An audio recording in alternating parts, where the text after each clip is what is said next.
I am a businessman. मेरे काफ़ी Muslim friends थे। वो अक्सर कहते थे मुझे कि इस्लाम में ब्याज से धंधा मतलब पैसा लेके धंधा करना गलत है। मुझे अक्सर अक्सर विचार आता था कि ये कैसे डेवलपमेंट होगा। लेकिन आज का प्रेजेंट सिनेरियो पूरे दुनिया का देखते हुए एक मानना पड़ रहा है कि जिसने अपना घर गिरवी रख के कर्ज लिया और प्रॉफिट जिसमें मिलता है उस शेयर बाजार में लगाया, उनका घर भी तबाह हो गया। ये जो साइंस आज आपने बताया कि इस्लाम एक साइंस है, जैसे साइंस के ऊपर भी काम करता है, तो ये जो बात उन्होंने आज के 1400 साल पहले अगर कही होगी कि ब्याज लेना गलत है, हराम है, उसके पीछे इसकी क्या फिलॉसफी थी, ये मैं जानना चाहूँगा सर। भाई साहब ने बहुत अच्छा सवाल पूछा कि इस्लाम में उनके बहुत से दोस्त मुसलमान दोस्त कहते हैं कि ब्याज लेना हराम है। वो ये नहीं जानते थे क्यों हराम है, लेकिन अभी पता चला कि जो दुनिया की हालत है इकोनॉमिक मेल्टडाउन में, वो जानना चाहते हैं क्यों ये हराम है। और कुरान मजीद में कम से कम 8 जगह लिखा है ब्याज के बारे में। तो ब्याज लफ्ज़ है अरबी में रिबा, सूरह निसा में, सूरह इमरान में, और कहा गया है सूरह बकरा में सूरह नंबर 2 आयत नंबर 278 और 279 में कि आप ब्याज से दूर हो, और जो कोई ब्याज से दूर नहीं होगा अल्लाह और अल्लाह के रसूल उन पर ऐलान जंग करेंगे। ब्याज इतनी बुरी बात है, गुनाह कबीरा है, और गुनाह कबीरा में इमाम अज़हबी ने उसे 11वें नंबर पे रखा। 70 गुनाह कबीरा में 11वें नंबर पे रखा। भाई साहब पूछे क्यों बुरा है? क्योंकि ब्याज से अमीर आदमी और अमीर होता है, गरीब आदमी और गरीब बनता है। अमीर आदमी और अमीर होता है, गरीब आदमी और गरीब बनता है। आमतौर पे आप जब लोन देने जाएंगे तो गरीब आदमी को लोन कहाँ मिलता है, और अमीर आदमी बताएगा मेरे पास ये, मेरे पास वो है, तो उसको लोन मिलता है। तो अमीर और अमीर बनता है, गरीब और गरीब बनता है। इसीलिए कुरान में सूरह अल हशर में सूरह नंबर 59 आयत नंबर 7 में अल्लाह फरमाते कि ज़कात दो ताकि दौलत इंसानों के बीच घूमे, सिर्फ अमीरों में नहीं रहे। और ब्याज से क्या होता है, इन इस्लामिक फिलॉसफी हम कहते हैं प्रॉफिट एंड लॉस शेयरिंग। मुनाफा और नुकसान को हम बांटेंगे। मुनाफा और नुकसान बांटने से पूरी इकोनॉमी तरक्की करती है। और ब्याज से आप बैंक में ब्याज लेते हैं, मुनाफा या नुकसान 8%, 10%, 12% आपको देना ही देना, नुकसान या मुनाफा। लेकिन तो आप देखते शेयरिंग ऑफ द रिस्पॉन्सिबिलिटी, अगर नुकसान हुआ तो हम नुकसान शेयर करेंगे, प्रॉफिट हुआ प्रॉफिट शेयर करेंगे। ब्याज में क्या होता है, मिसाल के तौर पे बैंक में, मैं एक लंबी तकरीर दे चुका हूं इस पे, अभी वक्त नहीं है, सिर्फ ये बोलूंगा कि ब्याज में क्या होता है। मिसाल के तौर पे बैंक ए के पास सपोज 100 रुपया है, वो बैंक बी को 10 रुपया रख के 90 रुपया देती है बैंक बी को।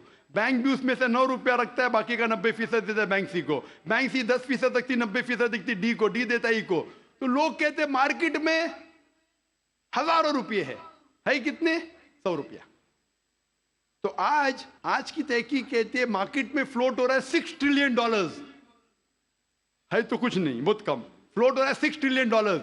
एक जन बेचता है, सब लोग बेचने शुरू होते। लीमैन ब्रदर्स, कौन सोच सकता था कि लीमैन ब्रदर नंबर 1 बैठ जाएगा, उसके बाद सिटी ग्रुप, एक बेटा सब बेचते गए पूरी दुनिया में एक के बाद एक। तो क्योंकि it doesn't improve the society. Islamic way के अंदर जांच पड़ताल होती, किसको लोन देना किसको नहीं देना, प्रॉफिट एंड लॉस शेयरिंग है। सन 1980 में बैंक फंड करती थी गैम्बलिंग डेन को, शराब खाने को, कॉमन हो गया।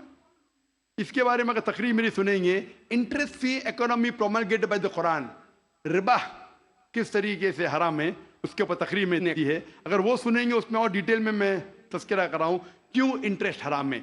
लेकिन इन शॉर्ट वापिस से आज Japan, America sending emissaries Islamic bank के बारे में जानने के लिए। हमारी गवर्नमेंट के पास हम गए थे, मैं फाइनेंस मिनिस्टर चिदम्बरम जो फाइनेंस मिनिस्टर थे उनसे जिक्र किया था कि अब इस्लामिक बैंकिंग क्यों नहीं शुरू, इंशाल्लाह करेंगे जब मेरी मुलाकात हुई थी जद्दा में। लेकिन आरबीआई परमिशन नहीं दे रही है क्योंकि उन्हें तहकीक नहीं की। इंग्लैंड दे चुकी है, कई ममालिक दे चुके हैं। इंडिया भी अगर इस्लामिक बैंक को जिसमें प्रॉफिट एंड लॉस शेयरिंग है अगर उसकी इजाजत दी तो इंशाल्लाह इंडियन इकोनॉमी भी बढ़ेगी इंशाल्लाह। Hope that answers the question. Mic number 1 में कोई गैर मुस्लिम भाई है तो उनको मौका दीजिए। कृष्ण गोपाल सिंह, पत्रकार।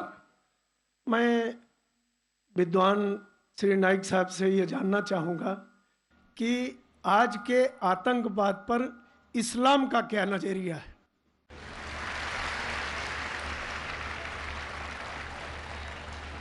भाई साहब ने सवाल किया है कि आज के आतंकवाद पर इस्लाम का क्या नज़रिया है, और मैंने एक तकरीर की है अंग्रेजी में भी, इज टेररिज्म मुस्लिम मोनोपोली, और पूना में भी उर्दू में, हिंदी में।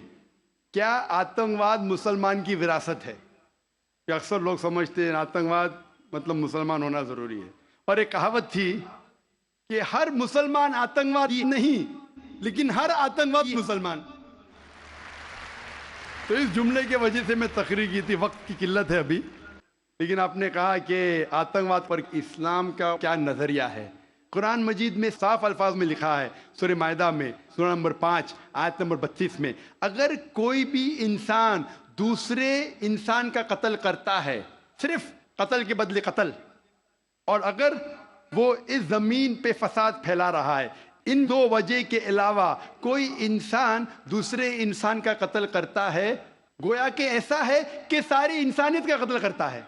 कोई भी इंसान दूसरे इंसान का कत्ल करता है, मासूम, चाहे वो मुसलमान हो या गैर मुसलमान हो। अगर कोई इंसान दूसरे इंसान का कत्ल करता है, चाहे मुसलमान हो या गैर मुसलमान हो, अगर मासूम इंसान का कत्ल करता है, तो कुरान की आयतें गोया कि वो सारी इंसानियत का कत्ल कर रहा है। और अगर वो एक मासूम इंसान की जान बचाता है, चाहे मुसलमान या गैर मुसलमान हो, गोया कि वो सारी इंसानियत की जान बचा रहा है। तो मुख्तसर सा ये जवाब है, अगर कोई मासूम लोग का कत्ल कर रहा है, इस्लाम में हराम है। मिसाल के तौर पे 9/11, 3,000 से ज्यादा लोग का कत्ल हुआ ट्विन टावर के अटैक में। जो लंदन बॉम्बिंग हुए 50 से ज्यादा लोग मरे। जो बॉम्बे के अंदर ट्रेन बॉम्ब ब्लास्ट हुआ 180 से ज्यादा लोग मरे। मासूम इंसान का कत्ल करना हराम है। ये सारे जितने अटैक्स है, किसने क्या मैं जानता नहीं हूं। मीडिया कहती हो सकता है मुसलमान, मेरे पास कोई सबूत नहीं है। जिसने भी किया उसने गलत किया, चाहे वो मुसलमान ने किया गैर मुसलमान ने किया। लेकिन अब तक ये सारे अटैक्स का कोई सबूत नहीं है कोई भी गवर्नमेंट के पास, ना यूएसए के पास, ना यूके के पास, ना इंडिया के पास। प्राइम सस्पेक्ट कहते हैं। लेकिन जिसने भी ये कत्ल किया, चाहे मुस्लिम है गैर मुस्लिम है, वो हराम है। लेकिन साथ साथ मुझे ये भी कहना है कि हजारों लोग जब अफगानिस्तान में उनका कत्ल हुआ बॉम्ब के जरिए, प्लेन के जरिए बॉम्ब गिराए गए, वो बॉम्ब जाके नीचे और बॉम्ब बनते हैं। इराक में लाखों लोग का कत्ल हुआ, अफगानिस्तान में, इराक में, ये बड़े दहशतगर्द है। और हजारों लोग का कत्ल किया जो गुजरात में हुआ। जब हम कहते हैं कि 9/11 को आप गलत कहो, ट्रेन बॉम्बिंग इन लंदन गलत कहो, जो बॉम्बिंग बॉम्बे में हुई वो गलत है, उसके साथ साथ ये भी कहो कि अफगानिस्तान में लाखों लोग का कत्ल हुआ वो भी गलत है, इराक में जो लाखों लोग का कत्ल हुआ वो भी गलत है, जो मासूम लोग का कत्ल हो रहा है पैलेस्टाइन में वो भी गलत है।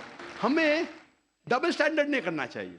पैलेस्टाइन में हो रहा है, मासूम लोग का कत्ल हो रहा है, बच्चे लोग का कत्ल किया जा रहा है, वो यूएनओ नहीं बोलती है दहशतगर्द। क्यों? Double standard. तो जो भी मासूम इंसान का कत्ल कर रहा है, चाहे वो मुसलमान हो या गैर मुसलमान हो, वो दोषी है और हराम है। इस्लाम इसकी सख्त मुखालिफत करता है।